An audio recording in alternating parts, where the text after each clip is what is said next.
نام انہوں نے XYZ یعنی فردی نام لکھا ہے. ان کا سوال ہے کہ مرد اور عورت ایک ساتھ برابر سے جائے نماز بچھا کر نماز ادا نہیں کر سکتے کیا؟ گھر میں تھوڑی پریشانی ہوتی ہے جگہ کم ہونے کی وجہ سے، مجھے یہ بتائیں کہ کیا بیچ میں باؤنڈری ہونا چاہیے؟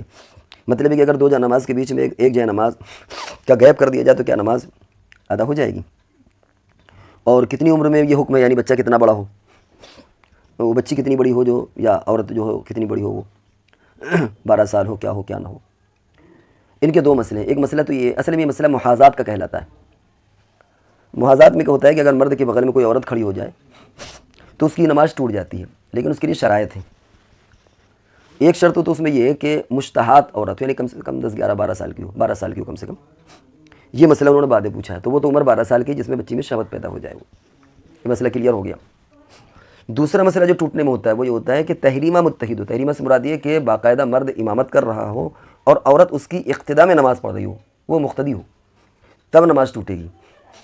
ویسے نماز نہیں ٹوٹے گی. مثال کے طور پر میاں بیوی ہیں، شوہر نماز پڑھ رہا ہے ظہر کی اور اس کے سے سٹ کر کے عورت نماز پڑھ رہی ہے ظہر کی، تو مرد کی نماز نہیں ٹوٹے گی. نماز بغل میں پڑھنے سے نماز نہیں ٹوٹتی، بلکہ شوہر امام ہو، عورت اس کی مقتدی ہو، پھر سائٹ میں اگر سٹ کے کھڑی ہوگی تب نماز ٹوٹے گی. پھر وہاں پر ہے کہ آگے پیچھے کھڑی ہو، بغل میں کھڑی نہ ہو.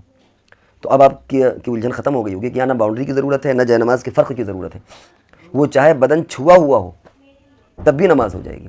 یہاں شوہر کھڑا ہوا بالکل بازو میں سٹ کی بیوی کھڑی ہوئی ہو سکتا ہے کہ اس کا بدن چھو بھی رہا ہو، تب بھی نماز نہیں ٹوٹے گی، نماز ہو جائے گی. نماز کب ٹوٹے گی؟ جب کہ یہ امام ہو شوہر اور عورت مقتدی ہو، ایک ہی نماز پڑھ رہے ہوں، دونوں مقتدی ہو تب ہوگا.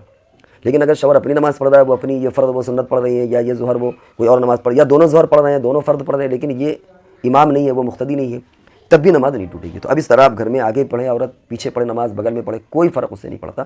شوہر کی نماز نہیں ٹوٹے گی، مرد کی نماز نہیں ٹوٹے گی، چاہے عورت آگے پڑھے بغل میں پڑھے. کیوں؟ کیونکہ وہاں پر اقتداء کا مسئلہ نہیں ہوتا، وہاں وہ امام نہیں بنا ہوا. ہاں اگر امام بنے گا تب دقت آئے گی، لیکن اگر امام نہیں ہے تو پھر اسی شکل میں وہ چاہے عورت باہر آگے کھڑی ہو جائے چاہے سائڈ میں کھڑی ہو جائے، نماز اس سے نہیں جائے گی. انہی کا ایک اور سوال